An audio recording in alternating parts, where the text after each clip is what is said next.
Hey guys, this is an impromptu video based on the thread this morning on transposition. I just enjoyed that thread so much. It was great to see how people think about things and how they talk about things and the different approaches to it.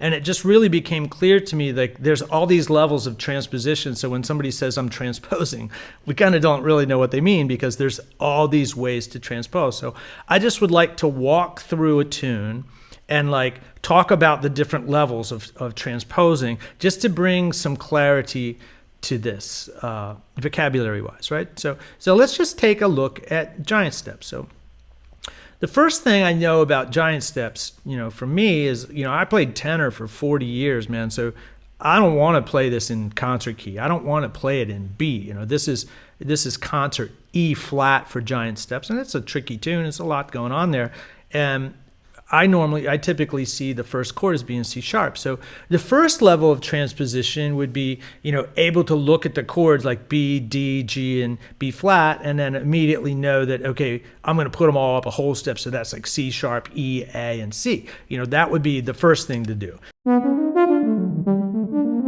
Like to just transpose it in your head.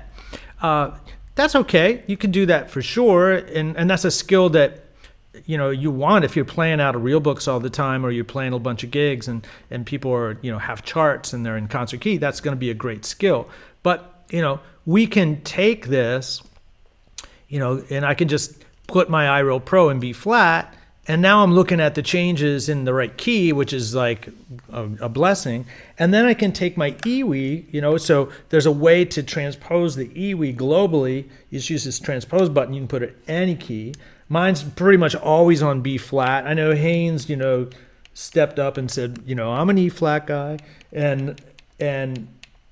but I'm normally in B flat. And that basically means when I play the note C, the EWI is going to sound a B flat. Or when I play the note C, the EWI is going to play an E flat. And that's globally transposing the entire instrument. It's not really practical to do that while you're playing a solo.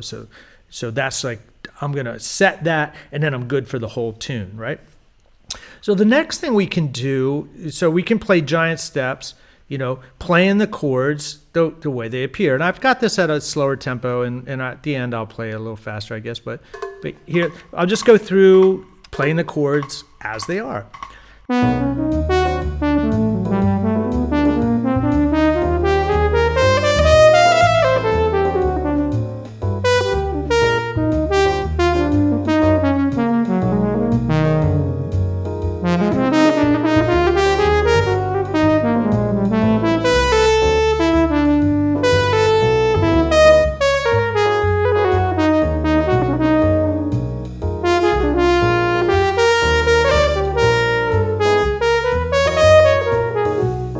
So that's just using the regular fingerings, right? So if I wanted to transpose this, I can avoid some of these crazy keys if I want to. Like this is E flat, A flat, D flat. Well, that's the key of C sharp. So if I took the C scale and I played the C scale just using these 6 chord buttons or these 3 fingers, if I play the C scale like that,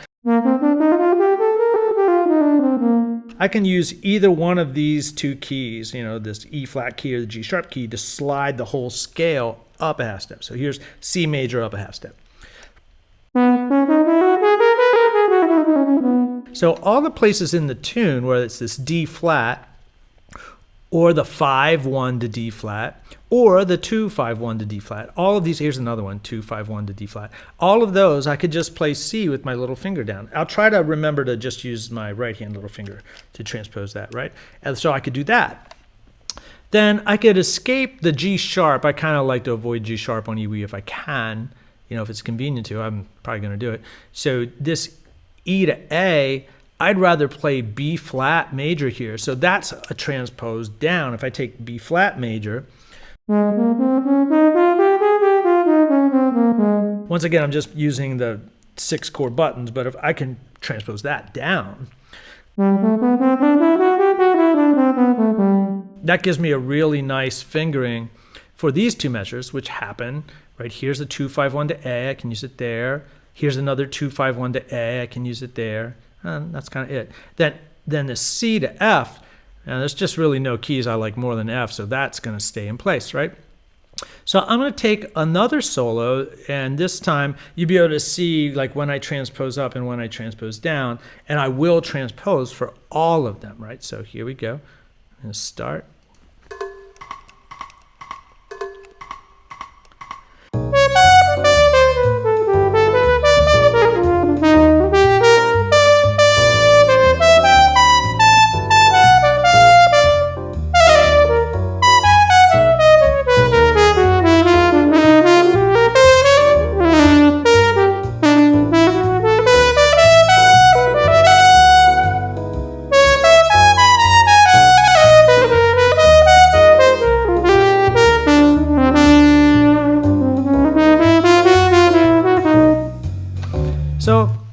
So that's very comfortable, I think. And then what I would do if you want to practice like this, I would just make a grid and, mark in what it is, because I mean, mark in what the transpositions are, because really what happens if you assign meaning to a symbol at a certain time, that symbol just turns into that meaning, right? So this 2-5-1 to D flat, if you play that enough times, or you think it enough times that it's C sharp up a half step, that just becomes C sharp, and that's kind of when it's easy to do this. At the beginning, it's vocabulary stage, and you want to go slow, and it's kind of a head wreck. But after a while, it gets very intuitive because those connections get built. So if I was going to, speed this up and just play over it, I would just slowly go up. Like here, we're just going up faster and faster and faster. We'll just stop at 200 because that just feels like I don't want to have no fun at all while I'm doing it. Right. So now this time I'm just going to play, and if I gradually speed it up to this point, what would happen is I would start to just feel where I like to go to, and not intellectually be making decisions. So I'll just play 2 choruses. Just transposing when I want to and not transposing when I don't want to, and that's how I play all the time. It's like super fun.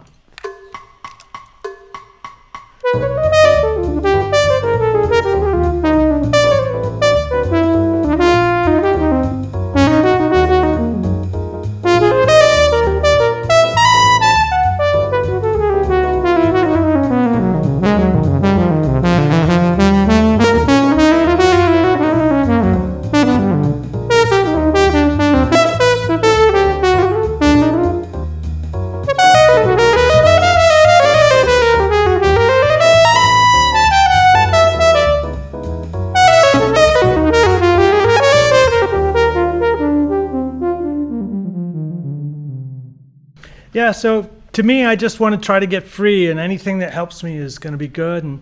And I love the EWI. I love to play the EWI, and I like to share my thoughts with you. And hope everybody has a good day. That's all I got. Bye.